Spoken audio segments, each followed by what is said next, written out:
I'm Sergey Guriev. I'm an economist. I run the New Economic School in Moscow, which is a small private university started 20 years ago.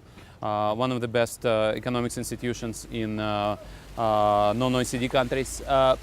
I'm here in Davos as a young global leader alumnus. The Renault-Nissan deal with Avtovaz is a great news for everybody.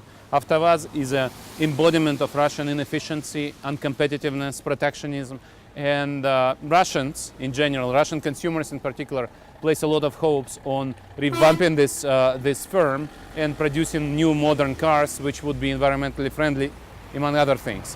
I should say that Russia many times tried to introduce stricter environmental standards in the automotive sector, and all the times lobbyists from Avtovaz stopped or postponed or delayed introduction of those policies.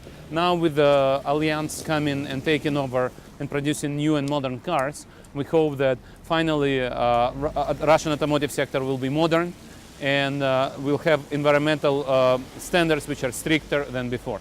Russians are traumatized by economic difficulties, especially of 1990s, but also 1980s, and they think that material prosperity is more important than anything else. Moreover, Russians don't care about the long term because of macroeconomic instability, inflation still high, long-term financial markets don't work, Russians don't save for pensions, so generally long-term thinking is alien to Russia.